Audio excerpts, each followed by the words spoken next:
Give him his money back. I haven't even rolled a sleight of hand check. TLDR at bottom. So this one isn't too heavy, more just weird. So every week I go to this public thing that's organized from the meetup app to play D&D or COC, or whatever people are admin at the time. And this particular time there was an event going on that basically had a bunch of people doing an adventure based on Critical Role, where we played Pregens in another part of Tal'Dorei. So I join a game along with a few other people I'm kinda familiar with. Pretty cool dudes, do their ala play, and know the rules of 5e fairly well. But only 2 people really matter in this small scale story. We'll dub back Rogue and Pally, as that was the pre-gens they chose. So we start our adventure and make our way to our first destination, a fairly small village. And we need a guide to help us with making our way to a treasure of sorts that we have mapped to. It was like a weird jungle thing. I can't remember why exactly we needed a guide. Irrelevant though, but as we entered this village, the DM mentioned there were some guards just around the place. Not relevant, just described along with the scenery. And as soon as he finishes talking, the pally says alright, give him his gold back, and he says this in voice, so we think he's doing some in-game roleplay or something. The DM asks him what he means, and he replies, I want to take the gold he took, points to the rogue, and give it back to the guard. I'm kinda confused ATM, because the rogue literally has not said anything yet. But to this, he says, oh, are you framing me or something? No, I'm going to take the money you took off the guard and give it back to him. Everyone's kinda just confused. Did we miss a sleight of hand check? Are the rogue and pally in on something? Here's a hint. No, the rogue didn't even have any gold to begin with, let alone any that he took off someone. So this kinda persists for a while. The pally really wants to push this imaginary pickpocket and justice shit. But we eventually collectively shut him down and move on. We accidentally scare off all the guides in different ways and eventually decide our cleric can guide us. High wisdom, we get on our way. All is good. Cut to the halfway point of the session. We encounter a big tower on the other side of moat. My barbarian has a ring of jumping. Cool. We decide to use me like a grappling hook. But fucking up pipes, pally, I have Misty Step. Okay, so I'm gonna grab the rogue and the sorcerer and teleport across to the other side. Okay, that's cool, man. But we all just collectively decided on a way to get across. And that'll not cost you your only use of it. Yeah, but I can get half of us across straight away. There is literally no time crunch. We just decided the safest way to get all of us across. He keeps trying to push this and pull us into going with him. Literally no one is on his side. He eventually concedes. We get across without any issues. And now for the final weird issue. After we get into this tower, we discover the big boss. A giant frog, apparently a god of sorts. I personally am not too familiar with Tal'Dorei/D&D lore in general, so I don't know if it was exclusive to this adventure or some kinda established baddie, and once we come up on it and discover it's there lighting a torch in a pitch black room. It was actually a really cool boss reveal. The DM starts to describe how the pally is frozen in fear, as his character flaw is that he is terrified of giant monsters. And again, pre-gens. And pally does not like this. He starts complaining and whining about how his character is lame and that he never would have picked him if he knew this. It literally said it on his sheet. As did all of us with our flaws. He mopes for a while. Sad that he couldn't be his middle of the spotlight amazing hero for the entire game. And we eventually kill this thing, take down the actual big bad guy, and end our session. Pally leaves literally the moment the DM says the end, and we all thank him for the game.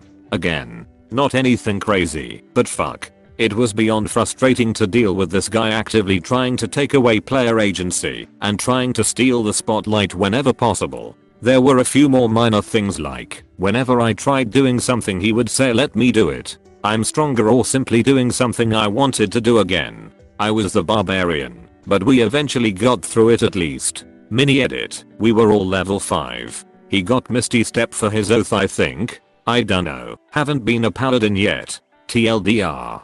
Player doesn't know how to play D&D or co-op games. Whines when he isn't the hero.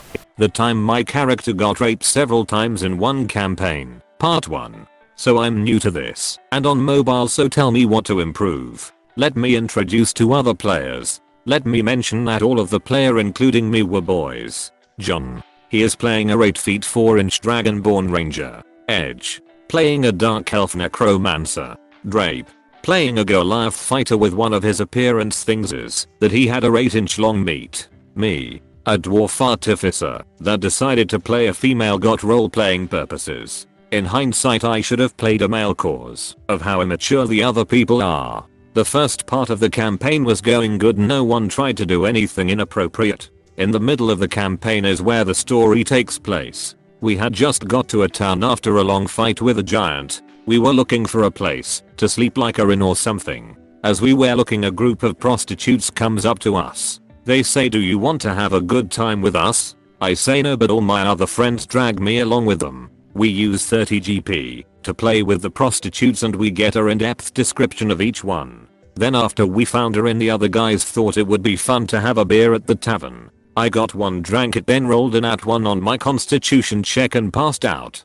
My other friends carried me to the inn and started taking my PC's clothes off, then raped my character. After 5 minutes I had enough with it and told them to stop and don't do it again. They said okay and promised that they won't do it. The next time in the same session happened in the woods. We were walking through the woods and my friends had gotten drunk in real life, so they were making crazy decisions. The Goliath said, "I'm going to knock out Ruby, my PC name." Once again I failed a roll and I got knocked out. Then the Goliath started raping me. Since he had a 8-inch meat, the DM declared that for every minute he rapes me, I take 1d4 damage. It goes on for 10 minutes and I almost die. The DM tells me that my character is now pregnant with a half Goliath baby. Asshole player ruins Black Crusade game. So this is pretty mild in comparison to most stories around here. No rape or targeted harassment or anything. It was also quite a while ago, so a lot of details are hazy, but I guess it's cathartic or something. Anyway, this was a few years back. It was a Black Crusade group I had found on Roll20. Black Crusade being the RPG where you play as evil cultists of the dark gods of chaos in the sci-fi fantasy dystopian nightmare of Warhammer 40k. The people involved in the group are the GM, not a bad guy, but he was pretty shy and quiet, and must have been a very new GM, with the whole game being a bit scattershot and weird.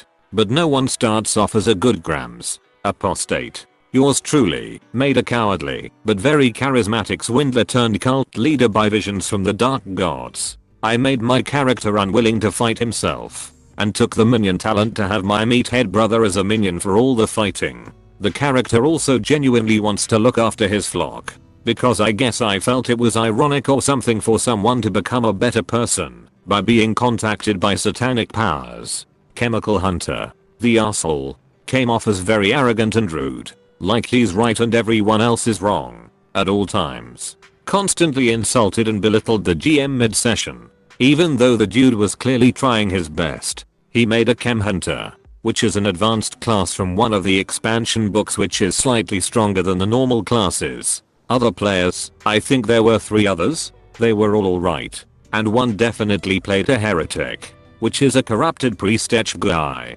So, prior to the game, Chemical Hunter already starts showing his asshole nature. He talks about how he doesn't want to align himself with any of the 4 dark gods, but that he has to, because you can't become a demon prince if you're not aligned to any of them.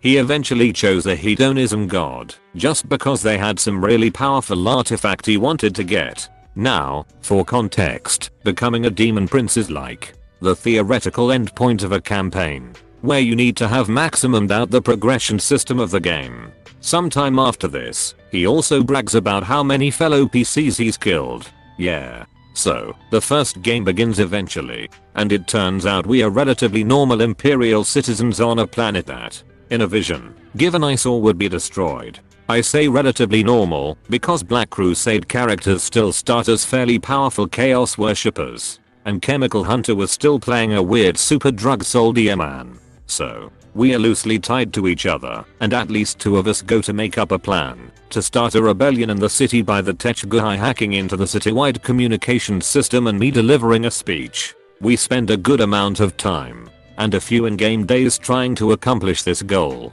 Then, Chemical Hunter says, "Okay, we are leaving tomorrow. We are going to steal a vehicle from the guards and drive to the spaceport." I protest, as our plan needed more time, and because the vehicle couldn't fit anyone other than the party. meaning I'd have to leave these poor people behind.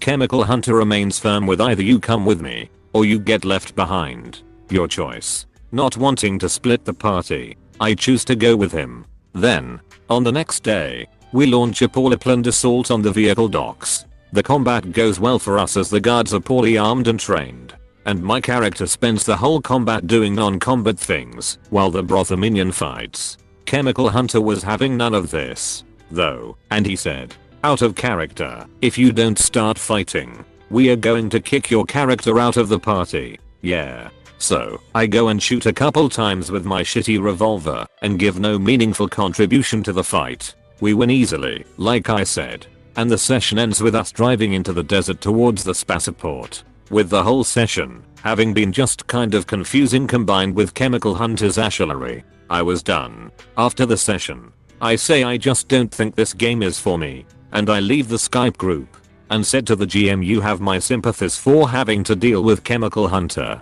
You're not as bad as he says. For the happy epilogue, the rest of the group also reached my conclusion that Chemical Hunter was an unrepentant asshole and kicked him out despite his protests and invited me back in. Unfortunately, either because I didn't enjoy the GM style that much or because I had another campaign coming up dick thing to do. I know, I've gotten better since. I didn't come back either way, even if I appreciated the gesture. TLDR asshole player aggressively tries to lead the party and is just cruel to the GM.